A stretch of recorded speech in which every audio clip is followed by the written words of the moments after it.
Everybody, Michael Kahneman coming to you today from Perth Golf Centre's newest indoor putting studio equipped with Quintic ball roll technology. The only Quintic facility in Western Australia and one of only two in Australia. Amazing technology and a great place to get a putter fitting and a putter lesson. But today we are going to talk about putter hosel inserts. It's something that I wouldn't say it's overlooked, it's probably a little misunderstood.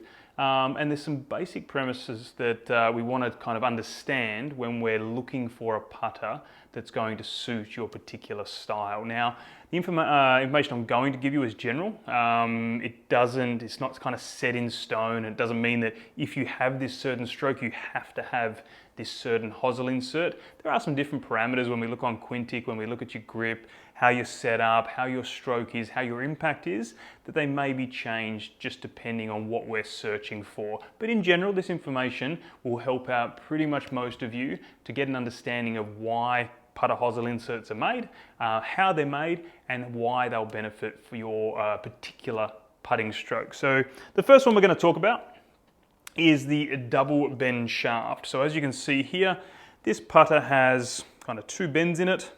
Through that inserts, it's all connected through the shaft there. And why it has this double bend shaft is basically to create what we call a face balance putter. So how we know it's a face balance putter is if I find the balance point on the shaft, what you'll notice is that the putter face points directly up towards the ceiling. That is what we classify as a face balance putter.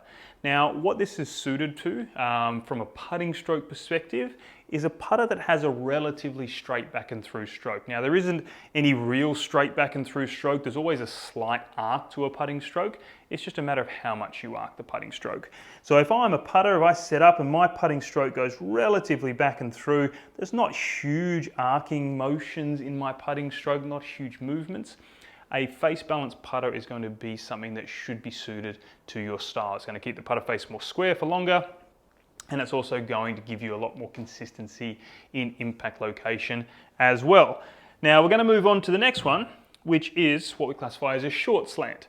Now, when I say short slant, you will kind of maybe go onto a different website, Ping, Cobra, Titleist, whatever it is, and you have a look at the hosel inserts and it might not say short slant. Now, there are some different names for them, but they all pretty much mean the same thing. So just have a little bit of a look, and where you can get a good understanding is how much what we classify toe hang they have. Now, if I grab this balance point here, what you're going to notice is this putter face is very different. It actually sits with its toe a little bit underneath the heel. Now, the angle in degrees this hangs down is how much toe hang that the putter has. So if you go onto a website, you want to seek specifications, you want to kind of get right in depth, you'll see that they will generally have the specs of how much toe hang a putter has. Now with a short slant, because it has more toe hang than our double bend, it will generally be suited to someone that has a little bit more of an arcing stroke to try and square that face up a little bit more and to give that nice true roll. So if that's you, if you're kind of that one, that golfer that has that little bit more of an arcing stroke, the short slant putter hosel will probably be beneficial. The third one we're going to look at is what's called the L neck. Now the L neck, as you can see here, basically drops down from the shaft. The putter head is slightly offset to this. And when we get this L neck, you're going to notice that that putter face sits on a pretty big angle. So if I grab this one again and compare them, you'll see there's a fairly big difference in toe hang. Now, these ones here, again, if we just keep going on this same premise that the amount of toe hang is reflected or kind of correlates towards how much of an arc it is, theoretically, if we have a really arcing stroke, this amount of toe hang is going to help square that putter face up and give us a lot more consistency in starting direction and also consistency in contact. Now, it isn't everything when we get to these ones here. Some players really love the feel of the blade style putters because L neck tend to come in that blade style putter. You'll see people on tour utilizing it and they don't have big arcing strokes.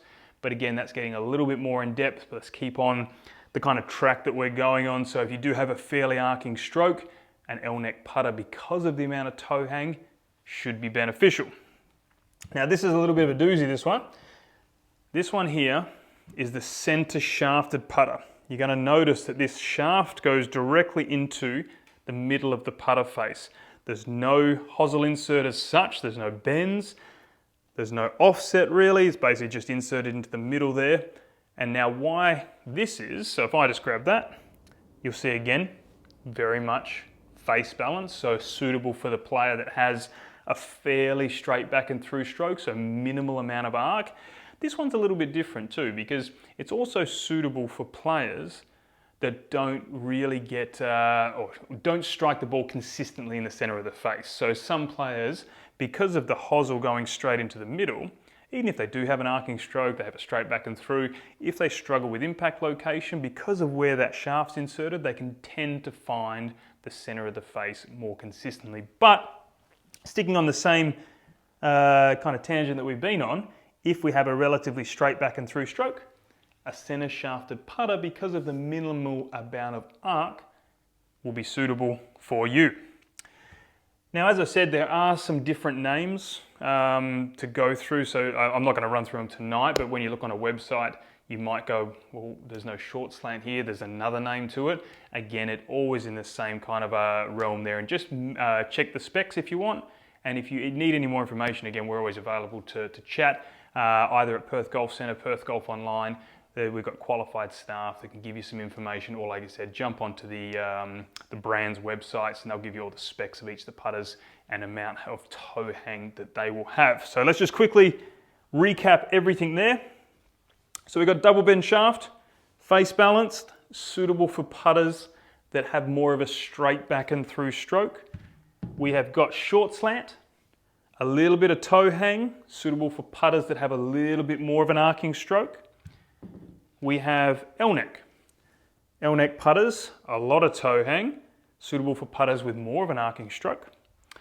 And then we have center shafted putters, suitable for putters because of the face balance that have a relatively straight back and through stroke, but also suitable for putters that struggle with impact location. So again, if you're a putter that strikes at toe and heel, high and low, center shafted putter, whilst it's not conventional, a lot of people, you don't see those too often, is really quite a beneficial putter to have a look at. So I hope you enjoyed that. I hope it gave you a little bit more of an insight into why putters have different hosel inserts, why putters are face balanced versus toe hang.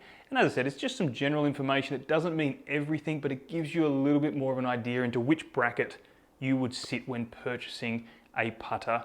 And which is going to help you try to lower your scores, because again, most people neglect their putting, most people don't practice it enough, but if you get a putter that's suitable to you, it is going to help you become a lot more consistent on the greens, and who doesn't want that really? So thank you very much for watching. Again, I hope that gave you a little more insight. Please, if you enjoy our content, please subscribe. It's always appreciated if you do that, and again, hopefully I'll see you soon.